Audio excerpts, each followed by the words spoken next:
talk King of Kings, Songtsen Gampo, King of Kings, because Songtsen Gampo is not just a Gyalpo, not just a Jelpo, not just a king, but he is a Tsenpo.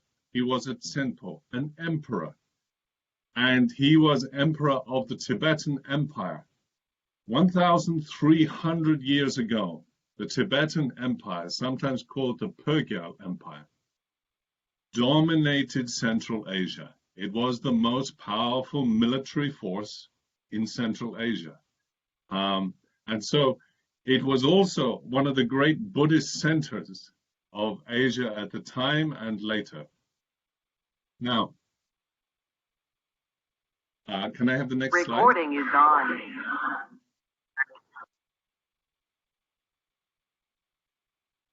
Now, for Tibetans themselves, I will talk a little bit about the question of this word, he, or Tibet. When Westerners use the word Tibet, they talk about the Tibetan Plateau, the whole area. For Tibetans themselves, there is a little subtle difference. Sometimes people from, for example, Amdo or Kham, when they use the word Pe, it means a little area in southern Tibet. You can see here on the map, okay? That is actually quite a big area, but it isn't the whole of the Tibetan Plateau. The whole of the Tibetan Plateau at the time and later was often called Pe Chenmo, Greater Tibet, okay? And if we need to understand what the difference between these two are, then we need to understand something of the life of Tsenpo, or Emperor Songtsen Gampo, and how he built the Tibetan Empire. Now, this question of how one built a Tibetan Empire, the first thing I need to make certain, particularly for our younger viewers, is the early period of the Tibetan Empire, before Buddhism came, was actually a very violent and brutal time. This was a very difficult time to be a king or a leader or anything on those lines. Very few leaders actually lived a whole life to their old age. Usually their enemies killed them. Okay? So this was a terribly difficult time, and it is only later that you see a change in that. So if you hear about a lot of people dying and being poisoned and everything on those lines, it is important to understand this was a very difficult and brutal time. Okay. Okay. Can I have the next slide, please? Thank you. Let's start with something simple. Songtsen Gampo did not build the Tibetan Empire just by himself. Okay? In fact, actually, the Tibetan Empire, when I use the word empire, I mean where one state or government rules over other governments or states. That thing actually began with his father and his grandfather.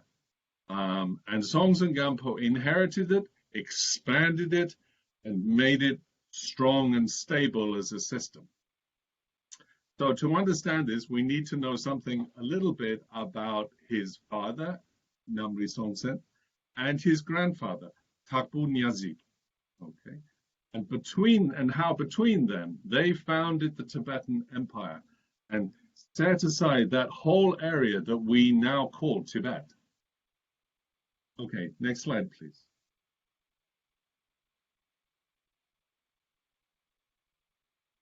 Okay, let's have a little check. This is a satellite picture of central Tibet, okay?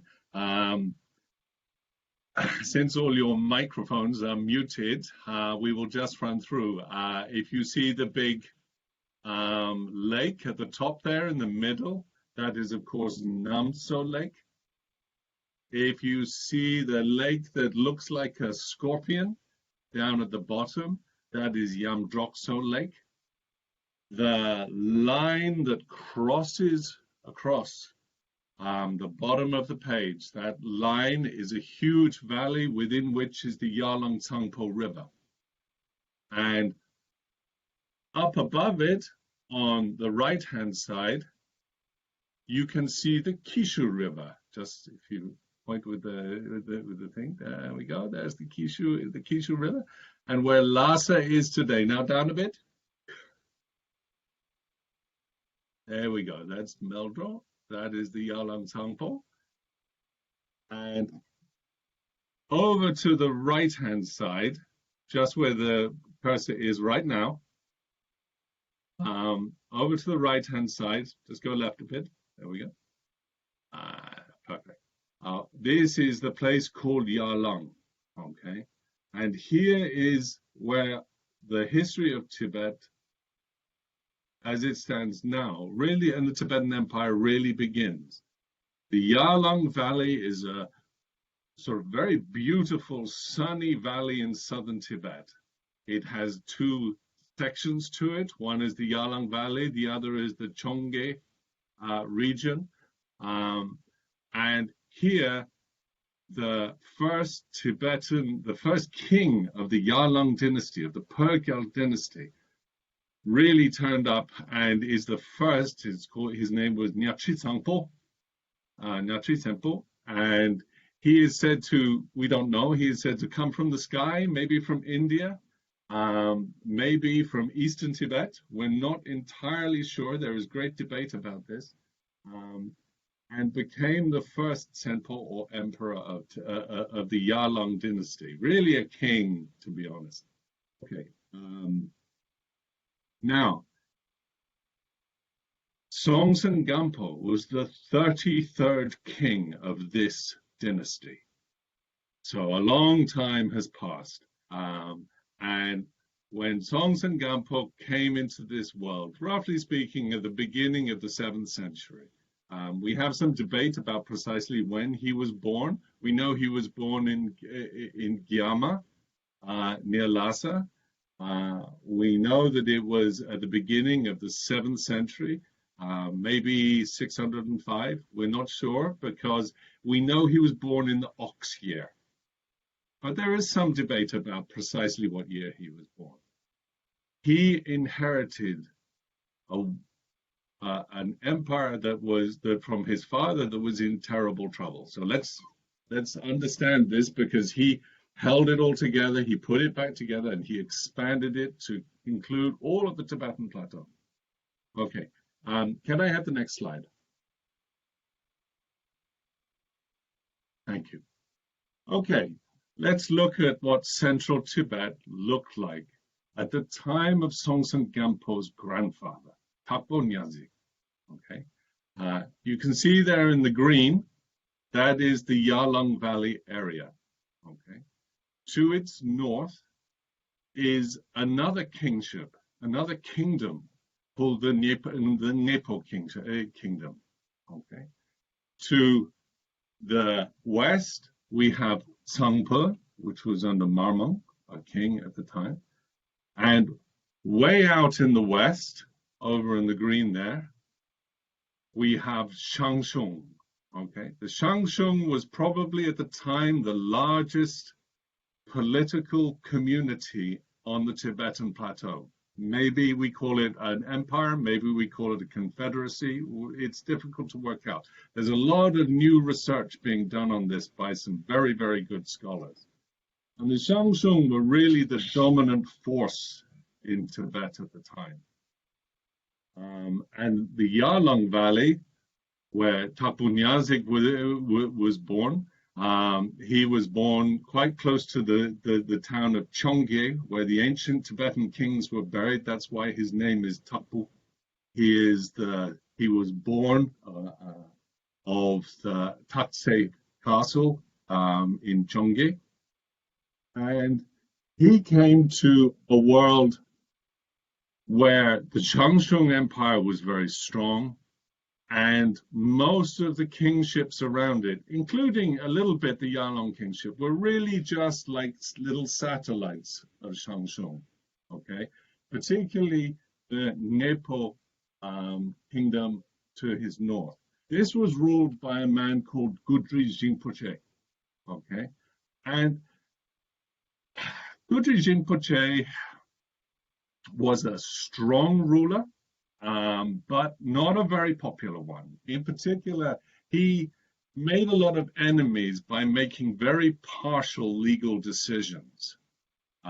He would run court cases because he was the local lord, and often he would make those cases in favor of people that he liked and against people that were from surrounding areas. And gradually, those people from surrounding areas, they sought refuge in Yarlung. All right, many of them fled to Yarlung, and they sought refuge with Tapu Nyazik, Songtsen Gampo's grandfather.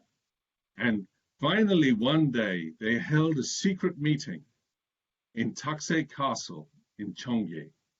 And they all got together and they said, "You are the most powerful of us, Tapu Nyazik. If we fight against Ngepo and we overcome Ngepo, we will all become your servants. You will become our Lord." Okay. And he agreed to this and they started to make a plan to do this. But this plan did not happen in his lifetime. This was a time when to be married to someone was to make a political alliance. And Tapu Nyazik's wife was from the Ogo group clan that were near Yamdrokso Lake. And the Ogo clan heard about the plan, we think, and they decided to kidnap Tapu Nyazik. And they kidnapped Tapu Nyazik and they sold him to Lokar, the king of Lokar to the south. And as far as we know, that is how Tapu Nyazik died. Okay, he died as a prisoner. And his rule in Yarlung was taken over by his son, Namri Songtsen. Okay, Namri Songtsen, Songtsen Gampo's father, took over not just the Yarlung lands, he also took over the generals and the ministers of his father. And combined, they decided that they would continue Tapu Nyazik's vow to fight back against the Ngepo kingdom to the north. And this they did, and they allied together with all of the surrounding clans that had been harmed by this, by the legal decisions of Jinpoche. And they combined together and they fought against Ngepo and overcame him, thus taking those territories to the north. So in that one thing, Namri Songtsen began the Tibetan Empire. He brought Ngepo and Nyang to the east, and Bak, and a variety of other small clans, all underneath his authority. Okay, he was a young man, but he was he was a very powerful leader and very successful militarily. And he had a variety of generals, people like Nyang from the west, Kumpo from the Tsang district, and all of these worked hard to build this empire. Now, as I say, this was a brutal time, and it wasn't always that this was done with military. So, for example, taking over Ngepo to the north, that was an actual battle. Tsangpo, the area in red there, Tsangpo, that was actually taken over by Kyungpo. Kyungpo was one of Namri Tsangso's generals. He had fled from Shangshung, and he knew that Shangshung would not forgive him for this, for fleeing. So he decided to take refuge with Namri Songtsen. And to do this, he cut the head off the king of Tsangpo, handed his lands in entirety to Namri Songtsen. And Namri Songtsen gave them back as a gift to him and said, "From now on, you are my minister and my general." Okay, so very, very quickly, in the course of about 20 years, we see this enormous expansion of the out of the Yarlung Valley into the areas around Lhasa and Surpu, into the areas around Shigatse, where those all are now. Now, I would hasten to say there are no cities there at the time. Okay, these are nomadic herders, and they are taking over lands that are used to graze their pastures and everything like that. So it's a very mobile place. There are no cities like there are now today. So Namri Songtsen has taken Ngepo. He has allied to other clans. He has been given Tsangpo as a sort of allied territory, and he has brought all of these under his authority. Now, can I have the next slide, please? Okay, all right. One of the first things he did was, after these initial expansion, was to give land to the people that had helped him and to the clans that had helped him. Now, you can see the yellow dots there. The yellow dots are the land that he gave really around north of the Yarlung Tsangpo River, around Meldro, north of northeast of Lhasa, and he gave those territories to the people who had made a vow to his father. Those were that was his central commitment. He said, you made a commitment to my father, you gave him your loyalty, I will give you these lands in return. He kept one piece of land, and we don't quite know exactly how this happened quite yet, but there are several possibilities. Either he kept the area called Rasa, what is now Lhasa, the Kishu River area. He either kept it for himself or he gave it as a gift to his young son, Songtsen Gampo. Okay, we're not quite certain what that is. I'm afraid the records from the time are very fragmentary, but we know that he took that territory became the king's, the Tenpo's personal territory. Okay, which is why it became so important later, and why Lhasa is where Lhasa is now. The other territories in green, he gave as part of the 18 shares of power. That's what they called them, the 18 shares of power. The Rongli Chögyet. Sorry, my that was terrible there. And these 18 shares of power became the basis of what would later be called Pur. In particular, they became what became called later the Four Horns of Tibet. Okay, the Four Horns of Central Tibet. This was what was created by Namri Songtsen, Songtsen Gampo's father, and it really gives us the core of that idea of what Pur is in southern Tibet in particular. Now, can I have the next slide, please?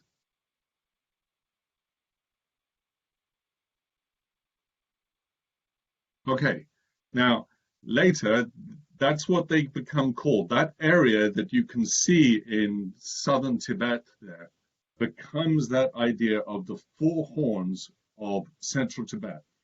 This is named so really by Songtsen Gampo and the emperors that came after him, and seems to be named so in honor of Namri Songtsen, in honor of the fact that this was what was created by Namri Songtsen. But Songtsen Gampo himself was a young man at this point in time. He was very young, but like everybody else, he had to take over the rulership at the time when he could ride a horse. Okay, which is usually about 13 years of age.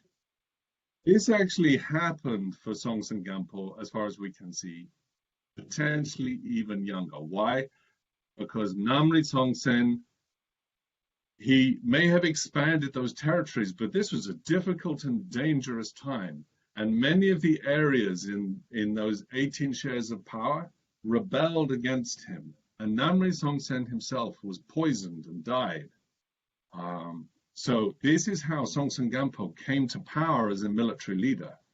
He came to power and he took on Namri Songtsen's rebellious empire at this point in time. Everything is in trouble.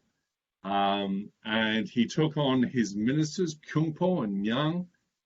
And as a young man, he seems to have been very forthright as far as this is concerned. And the first job he had to do was to put down those rebellions. And Nyang and Kyungpo successfully do this. And Songtsen Gampo himself was personally involved, despite being very young at the time, in putting down those rebellions that came with the death of his father. Not only did he do that, but he then went on to expand the Tibetan Empire even further. Nyang, his general in particular, took the territories to the northeast, the territories called Sumpayur. Okay, this was a large nomadic area, and Nyang who himself was born in this area, just on the edge of the horn called Uru. He took that territory very successfully, very swiftly, and really brought it in as what is often called the fifth horn at that point in time. Not all of this empire building was done with battle, however. Some of it was done with battle and with large numbers of people. Okay, we see records speaking about Songtsen Gampo commanding armies of up to 100,000 soldiers.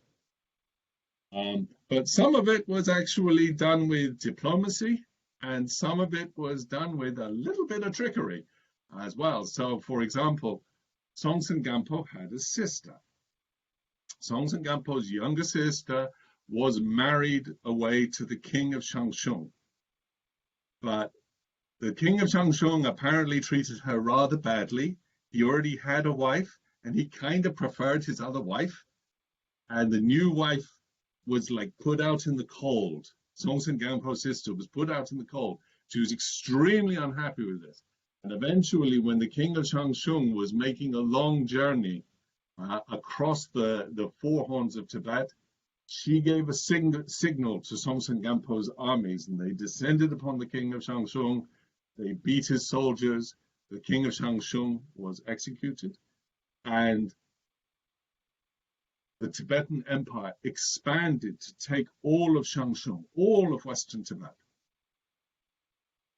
At this point in time, Songtsen Gampo understands, if I can have the next slide, Songtsen Gampo understands that he cannot simply keep expanding with military terms. He does actually expand also by a very established system, which is to marry.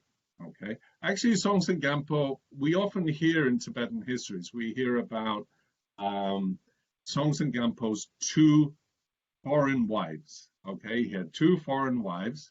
One of them is the Princess Prakuti from Nepal, and the other is Wenchen Kongzhou from China. Now, it's important to understand the way wives work in this case. A wife is given by a lower partner. Okay? You give a wife to someone who is, in a sense, your superior at that point in time, either in military terms or cultural terms or diplomatic terms. And to marry in involves, therefore, to build a relationship with another partner. Sometimes they can be an equal relationship. But what happens is then both of you share a same child. And that builds an alliance from one generation to the next. And Songtsen Gampo, as far as we can see, he had 6 wives in total. He had 4 of them were Tibetan wives, as we would understand it now, from Perchinmo, as it were. So, for example, we have his wife from Changshung, who was is often referred to as Pempe Bumo. So she was a Burn wife, and she married in and came to central Tibet.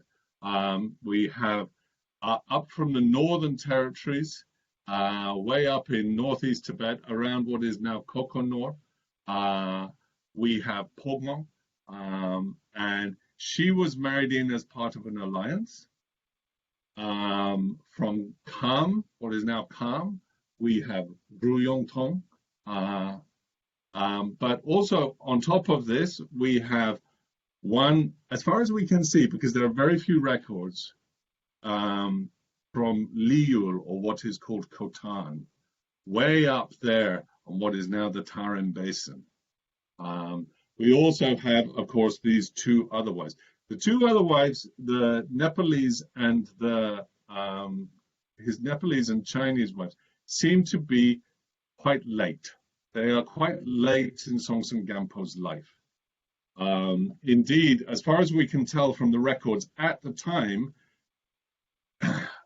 Wenchen Kongzhou, his Chinese wife, was actually only married to him during the last 3 years of his life, and actually was originally brought to Tibet to marry his son. But his son died early, and so eventually Wenchen Kongzhou married Songtsen Gampo. Now, here's an important thing. When each of those princesses came to central Tibet, one of the first things they did, it was part of the diplomacy of this time, was to build a temple. Okay? Now, we know absolutely about 3 of those temples. The most important, of course, was Rakuti's gift of the Jokang Temple, or what it was called at the time, the Rasa Trunang. Okay, that is now called, we often call the Jokang Sudlakang. But we also know, for example, of course, the Ramoche Temple was founded by Wenchen Kongzhou. We know that one of the other ones, the Drogda Lubuk Temple in Lhasa at Chakpuri Mountain, there is some debate over precisely which princess gave this one.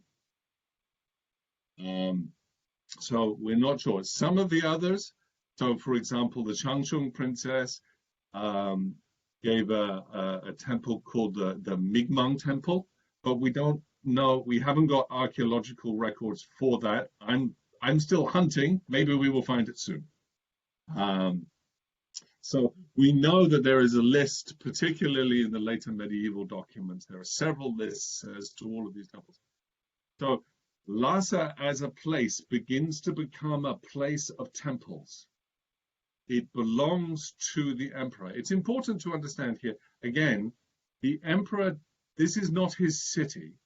It is what he owns. Emperors at the time move around in a big tent with a whole sort of cavalcade of soldiers that protect him and ministers. Up to 1,000 people would move around the empire from place to place, visiting each one in turn, making law, doing legal decisions, all of these kinds of things. But Lhasa became, because it was under the precise ownership and authority of the emperor, that became the site of his temples. And those temples became the basis of the foundation of Tibet as a Buddhist land, as a place in which, when we really see this for the first time in the Liyul documents, but the earliest document is a book called the Waje, which says Songtsen Gampo was a great supporter of Buddhism, and we have that from the archaeological ruins, from the stone tablets that were put by subsequent emperors. but also that he was a Turku, a manifestation of Chenrezi. And this really first emerges in the legal documents from about the 11th century. So in this sense, we have this sort of two sides to Songtsen Gampo's life. We have this early period of time where he is inheriting a very violent and powerful, militarily powerful empire from his grandfather, from his father, onto him. And then we have this period of bringing in subsidiary wives who help him build the temples at Lhasa, and found Lhasa not just as a Buddhist place, but also to a certain extent as a Bon place. There are Bon temples there. The empire at the time, as empires was very diverse. It wasn't single and uniform. It was very kind of, you can see this even from the 12th and 13th century documents. The emperor's job was to oversee all elements of a population in the empire. And they could be Pönpo, they could be Nangpo, they could be of various different religions. There were even Muslim communities at this time, okay, because just over the west of Tibet, you have the beginnings of the Abbasid Empire, the Islamic Empire there. This was a time of empires, and you had to hold together a diverse population. And you can see this even in the way in which the 14th century book, the Salwe Milong, talks about the Jokong Temple. One bit is for the Pönpo, one bit is for the Nagpa, the Tantrikas, one bit is for the Lamas, one bit is for the people. So the Tibetan Empire at the time was very diverse, very large entity that contained many, many different things. And part of that was to bring in all of the culture that surrounded the Tibetan area and to build a new Buddhist form of governance that would oversee her Chenmo, the Greater Tibet. Okay, and I will leave it there.